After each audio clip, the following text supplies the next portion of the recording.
छोड़ देना ही मैंने सही समझा। बहुत बड़े-बड़े सपने देखे, बट इस हालत में मुझे नहीं लगता कि मैं और कंटिन्यू कर पाऊँगा। 3 साल से भी ज़्यादा टाइम से मैंने इस फ़ील्ड पे रहा और अभी मैं जाकर ये डिसीज़न ले लिए। बट मुझे तो ये पता है कि मैंने एक सही डिसीज़न ले लिए। जब कभी-कभी 1 बार, 2 बार, 3 बार, 4 बार, 5 बार, बार-बार सेम चीज़ होता है, तो एक टाइम हद से ज़्यादा हो जाता है, तो उसे छोड़ देना ही सही है। तो मैंने भी वही डिसीज़न ले लिए। तो चलो मेरे साथ क्या हुआ वो सारा कुछ दिखाता हूँ।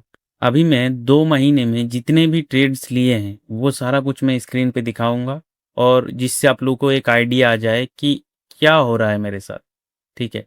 तो चलिए यहाँ पे मैंने जो भी मेरा ट्रेड्स है वो आप लोग यहाँ पे देख सकते हैं। सारे ट्रेड्स यहाँ पे 8-10 अप्रॉक्सिमेटली ट्रेड्स मैंने लिए थे। उनमें से एक कि मैं क्यों बोल रहा हूँ कि छोड़ देना चाहिए, ठीक है?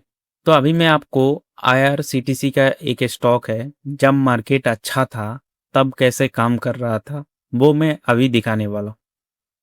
तो देखो, इधर एक अपसाइड रैली आता है, देन यहाँ पे से ऐसे कंसोलिडेशन करते हुए ऊपर टच करता है रेजिस्टेंस को, फिर से रेजिस्टेंस जब भी ब्रेक होता है, तब इतना बड़ा मूव। यहाँ पे अप्रोक्सीमेटली 120% के आसपास रिटर्न मिला था। आप लोग चाहें तो ये वाला स्टॉक को एक बार चेकआउट कर सकते हैं। इंडियन रेलवे कॉरपोरेशन का जो स्टॉक्स है आईआरसीटीसी का, उसको आप लोग एक बार चेकआउट कर सकते हैं। और एक चीज़ है कि ये सारा कुछ चीज़ें मैं दिखाने के बाद मेरा पीएनएल भी एक दिखाऊंगा, जहाँ पे आप लोगों को आइडिया आएगा कि मैं ये क्यों बोल रहा हूँ, ठीक है? और जो भी स्टॉक्स में दिखा रहा हूँ वो मैंने जो अभी का मार्केट है नाउ वाला, ये वाला चार्ट्स, तो मैं अभी जो मार्केट में चल रहा है उसका मैं एग्जांपल देने के लिए इनको रखा है, ठीक है? तो देखो, इसमें ब्रेकआउट दिए, यहाँ पे 120% का रिटर्न मिला, ठीक है? मूव मिला। यहाँ पे अप्रोक्सीमेटली इसी में इसमें भी 70 टू 80% का मूव तो आराम से मिलेगा। तो देखो इसमें भी कैसे काम किया, देखो यहाँ पे टच किया, देन ऊपर गया, नहीं कंसोलिडेशन किया, देन ब्रेकआउट, यहाँ पे 80% गया। देन यहाँ पे भी देखो, इधर टच किया, कंसोलिडेशन किया, देन ब्रेकआउट। इसमें भी 80% के आसपास या 50% मान लो, 50% तो यहाँ पे मिलेगा ही मिलेगा, इतना बड़ा मूव हमें देखने को मिल रहा है, ठीक है? तो अभी पहले इतना अच्छा-अच्छा मूव मिल रहा था और अभी ऐसा क्या हुआ कि मार्केट ने मूव देना ही बंद कर दिया है। जैसे देखो यहाँ पे टाइटनेस मुझे यहाँ पे रिसेंट यहाँ पे आया, देन यहाँ पे टाइटनेस दिखा रहा था। मैंने इस जगह के आसपास बाय किया। मार्केट ने ब्रेकआउट दिए थे, इस हाई को ब्रेकआउट किए थे, मेरा एंट्री हो चुका था। देन स्टॉप लॉस मेरा यहाँ पे था, यहाँ पे मैंने एंट्री किए, देन स्टॉप लॉस उसी कैंडल में चला गया। तो अभी का मार्केट इतना ही बेकार है, बेकार। मतलब अगर आपका मतलब पैसे बनाने के लिए आए हो और अब अगर आप यहाँ पे पैसे डालोगे तो आपका पैसा पानी की तरह जाएगा और प्रॉफिट तो भूल जाओ। यहाँ पे जितनी बार घुसोगे आपका रिस्क लेके घुसोगे, क्योंकि जितनी बार घुसोगे तो आपका पैसा जाने का चांसेस बहुत ज़्यादा है। जैसे तब उस टाइम कैसे मूव करता था, 120%, उसके बाद 80%, 50%, 40% मूव वहाँ पे दे रहा है। और अभी के मार्केट पे जब भी ब्रेकआउट मिल रहा है तो कैसे काम कर रहा है, देखो इस वाले स्टॉक को भी मैं दिखा देता हूँ जिससे और एक आइडिया आएगा आप लोगों को। ये रिसेंट का स्टॉक है जो मैं दिखा रहा हूँ, नाव वाला लिखा है। जितने भी स्टॉक्स वो मैंने अभी रिसेंटली कुछ महीने पहले या फिर बाय किए थे, इसके लिए मैं ये सारा कुछ दिखा पा रहा हूँ, ठीक है? देखो इधर एक रेजिस्टेंस है, इस रेजिस्टेंस में पहले एक बाइंग आया, बाइंग फोर्स, देन यहाँ पे रेजिस्टेंस पे यहाँ पे टच किया, देन फिर से यहाँ पे आया, ठीक है? तो उसके पहले ही मैंने इस टाइट जोन के आसपास मैंने बाय कर लिए थे और इतना बड़ा मूव मिला था। यहाँ पे अप्रोक्सीमेटली मान सकते हैं 12 टू 13% के आसपास मूव मिला था। ऐसा नहीं कि मूव नहीं मिला था, मिला था। बट ये मुझे जानना था कि मार्केट गिर रहा है क्यों। इस तरीके से गिरने के बाद फिर से ऊपर जाता, ऐसे आता, ऐसे करता, तो ना मार्केट पूरा ही एक अलग फॉर्मेशन कर रहा है, मतलब किसी को पैसा बनाने का मौका ही नहीं दे रहा है, ठीक है?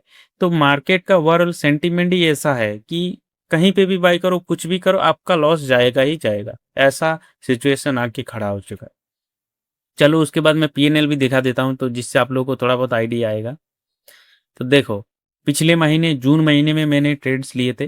तो देखो 1 2 3 4 5 6 6 ट्रेड लॉस गया, बाकी 2 ने प्रॉफिट मिला, हजार हजार करके। तो ये भी टारगेट नहीं दिया, मतलब बीच में काटना पड़ा, क्योंकि ये मार्केट, ये भी जो स्टॉक्स मैंने बाय करके रखे थे वो भी नीचे आ रहा था।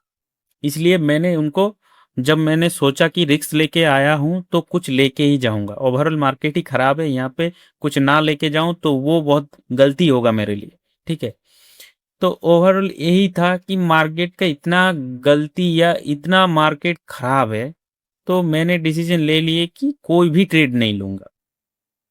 ठीक है, एनालिसिस करेंगे बट कोई भी ट्रेड नहीं लूंगा, क्योंकि देख सकते हो कि जितनी बार बाय कर रहा हूँ मार्केट घूम फिर के वही जगह पे आके खड़ा हो रहा है। मतलब अगर पैसा लेके आ रहा हूँ तो पैसा जा ही रहा है। तो पैसे को जब मैं प्रॉफिट करने के लिए पैसे को डालता हूँ, उसके अलावा मेरा हो जाता है लॉस।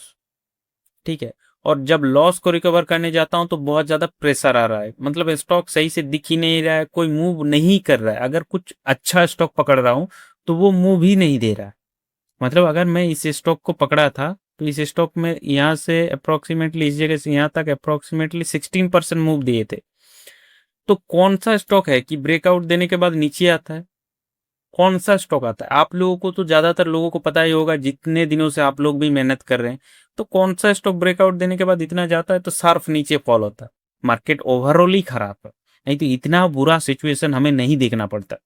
ठीक है, तो मैंने ठान लिया है कि अभी कोई भी ट्रेड में लूंगा ही नहीं, और मुझे लॉस भी नहीं चाहिए, प्रॉफिट भी नहीं चाहिए। मुझे मुद्दा बात है, मुझे टिकना है यहाँ पे। ठीक है, तो इसी चीज के मैं ऊपर मैंने बोल रहा था कि मुझे छोड़ना है, तो मुझे ये छोड़ना है कि मुझे ट्रेड्स नहीं लेना है। मैं ट्रेड्स लूंगा तो मेरा ही नुकसान होगा, जब मार्केट अच्छा सिचुएशन आएगा तब मेरे पास कैपिटल ही नहीं बचेगा। अगर 10 बार नुकसान होता है तो 10,000 के आसपास मेरा लॉस होगा। समझ सकते हो? 1 लाख का अभी मैं दिखा देता हूँ, आप लोग को आइडिया आ जाएगा।